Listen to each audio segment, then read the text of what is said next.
Hey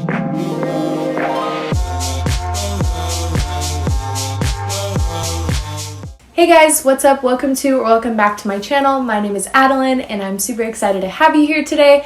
I'm going to be talking about my trip to Israel with my church and just what I got to experience there and just sharing all the stories and fun things that happened on the trip. So if you guys enjoy this video, make sure to give it a big thumbs up and subscribe down below, but let's just go ahead and get started.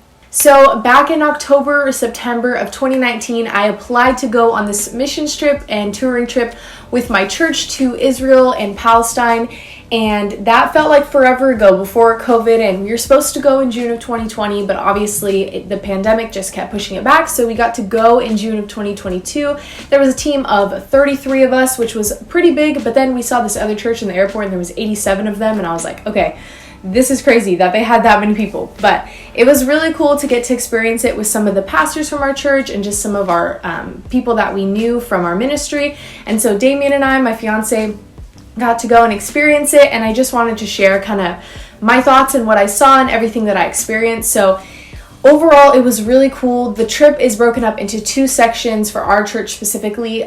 So we do missions work in Palestine for 4 days. There are 4 half days, and then we have the rest of the time as touring. But since we are, in partnership with this church, I don't want to share too much about what happened at the church and just our missions work over there, just to respect their privacy and just to respect, this is a controversial thing with the border crossing and everything like that. So just want to put that disclaimer out there, but I'm not going to be sharing a ton of the missions work we got to do, but we did get to partner with the church and work with them, which was really awesome. They're a really, really sweet church over there. So that was really cool in the West Bank.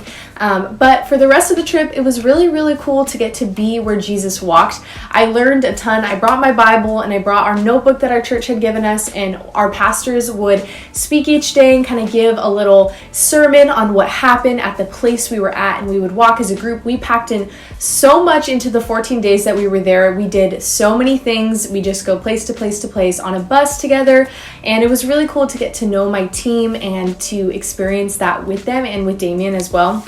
And so one of my favorite places that we started off at was the old city of Jerusalem, and Jerusalem is really cool. It's crazy when you get there because I live in Southern California, and they say that the climate, and I can attest to this, is very, very similar to Southern California. It's dry, it's warm, and the temperature when I would look at my app was similar to here and there, and so it didn't feel too much of a culture shock until I went into the old city of the marketplace, and you just get to see all the culture there, and it's so cool to get to interact with people because, you're walking with the people on the sidewalk. You don't really interact with them that much. You can't pick up on some of their cultural things, but when you're in the marketplace directly interacting with them, it's super cool to see.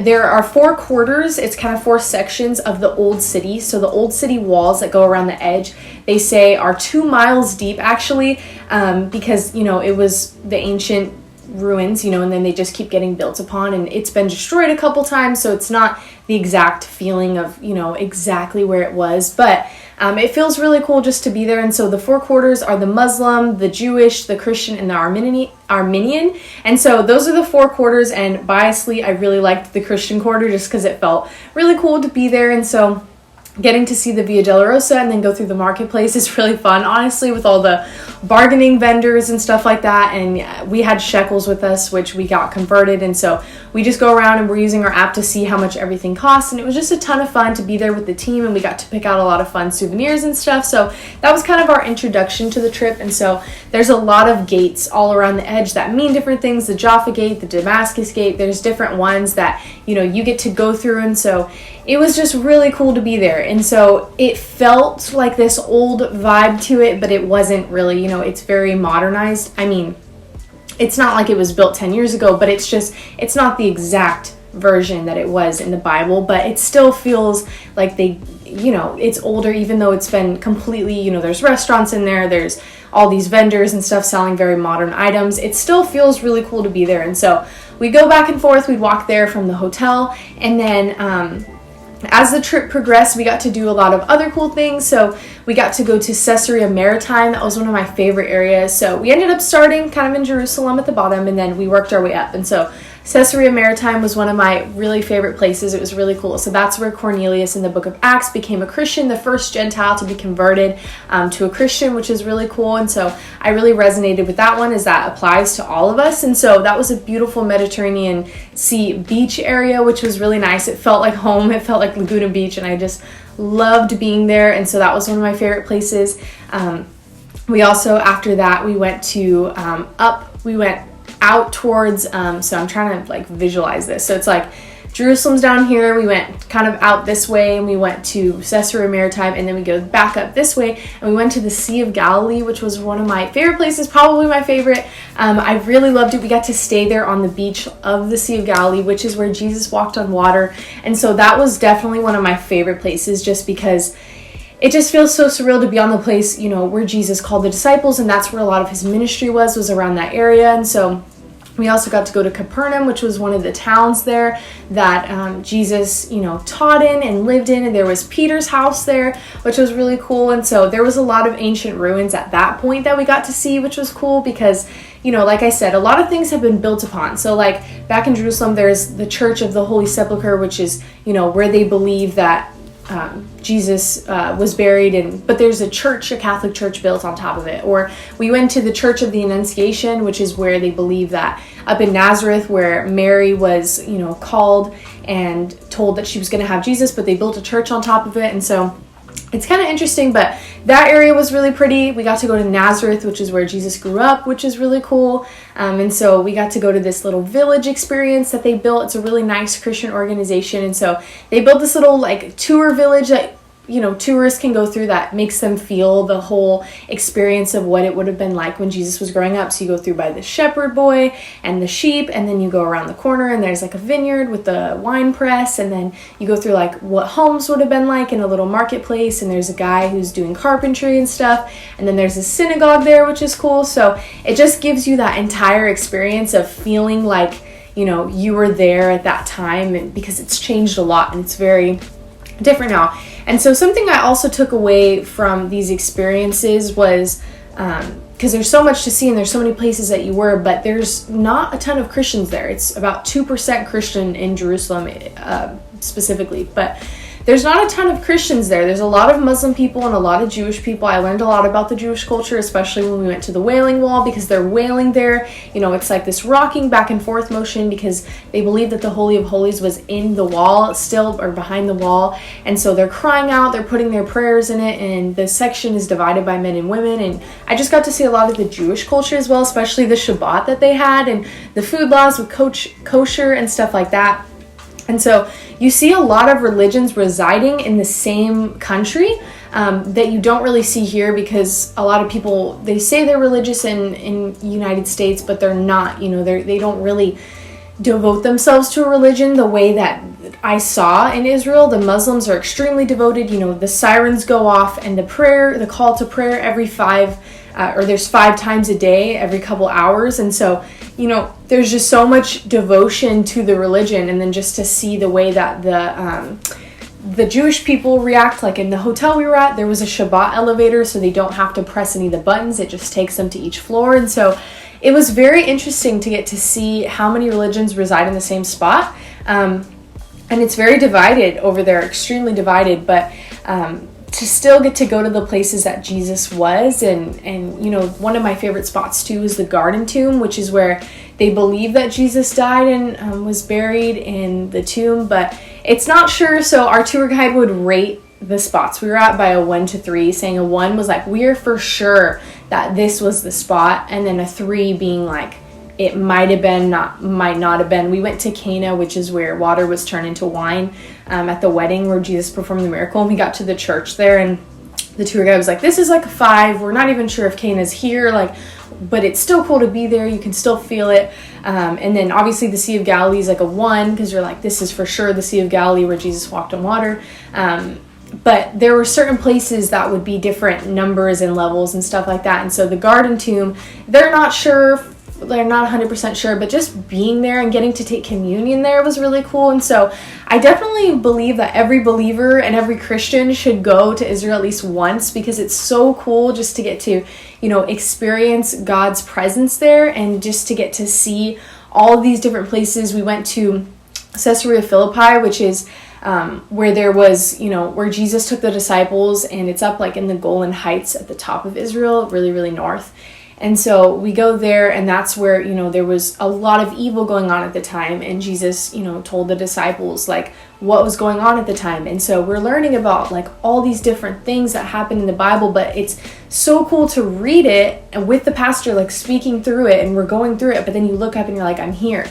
And now that I've been reading the Bible since I've been home this past week and even on the trip, it's just so cool just to get to read something and be like, you have a mental picture now and you know where that was. And so I feel like it totally changes your perspective, and there's a lot of things I learned where I'm like, whoa, that's a lot farther away than I thought. That's a lot of walking. Like when they walked, to have Jesus because they wanted to have him in Bethlehem, like that's a lot farther than I thought it would be. It's a pretty long walk because it was a long bus ride, so I can't even imagine walking. And so it's really cool to get to see it geographically. We went to Joppa, where is at the shoreline, and they believe that Jonah was spit up there, and that's where his story takes place and stuff like that down at the sea. And so it's just so cool to get to see it all come to life. I mean, we didn't go to every single spot, but there's a lot of spots that just really spoke to me, and I just felt like I could feel the presence of God there, and I could feel like, wow, this is really, really cool that these places, even though there's some churches built on top of them, or they might look a little different, or we're not sure if it's exactly there, like I'm so close. Like I'm so glad that we still have remains of this type of stuff. Like being in Capernaum, you just walk everywhere and you see like all of the ruins. We went to Megiddo or Megiddo, however people say it differently, but we went there, and that's where they believe that the Battle of Armageddon is going to be in end times. And so to get to be there was surreal, and we got to go through just so many cool places. We got to go through these tunnels, Hezekiah's tunnel, which was really fun. And so there's just so much to learn, and it's cool to not just be at a vacation spot, that's beautiful, but to go to a really beautiful spot that has so much deep meaning as a Christian too. And it's not just like, oh, I go to these places because I want it, like it's cool and I want to take photos or whatever. It's like, no, you get to sit there and read the word and meditate. Like I loved reading the word at the Mount of Beatitudes. There's this church up there, and so just to get to read through Matthew 5 and go through the Beatitudes was really, really special. And just they all gave us a little bit of time, and we all spread out along the property, and we kind of just took in a deep breath. It's looking over the Sea of Galilee, absolutely beautiful. And so we're just sitting there, and I'm kind of just like taking a deep breath and just getting to pray to God, like where he preached at is amazing. And just to see it come to life and be like, wow, this is a hill. I totally see how Jesus used to preach at it, because it's like a natural amphitheater. And so it all just starts clicking in your head, especially if you're a new believer. I feel like it's really cool, but also as like a believer, I've been a Christian like my whole life. And so to read these stories for the last 21 years, 15 years, however, when I started to understand what they meant, and then to get to see it, and get to have it right in front of me. And so I feel like there's definitely a lot of things happening. And on this trip especially, it was really crazy. I ended up getting COVID on the third day that we were there, which was absolutely heartbreaking for me after just, working up the courage to go on this trip. I'd never been out of the country before. And so to go on this trip and then to experience getting COVID, I have had it before, so this was my second time getting it. But to have to quarantine alone in the hotel room was really, really hard. And it was honestly one of the hardest things I've gone through, and one of the hardest faith battles I've gone through, because I just started to question God, like why? Like why would you have me come all this way just to sit in a hotel room? And I actually ended up missing out on a bunch of experiences, and it was really hard. And Damien was fine, and he was out doing things while I was back at the hotel. And so that was one of the biggest faith things that I was really struggling with and not understanding why. And so I was sitting with one of the pastors, and I was kind of telling him how I felt, and he was like, God doesn't owe us anything. And that's so true, because God truly doesn't owe us anything. He, graciously gave me the opportunity to go on this trip. So how dare I complain, about the fact that I had to miss out on a couple of days. I still got to go, and I still don't understand why it happened. I still don't understand, a week later coming back, just why I had to go through that. But I believe that one day I'll look back and I'll understand maybe why I didn't get to experience it in the fullness. Maybe we plan on going back one day, so maybe it's meant to be saved for that time. But Maybe I won't. Maybe I'll come back and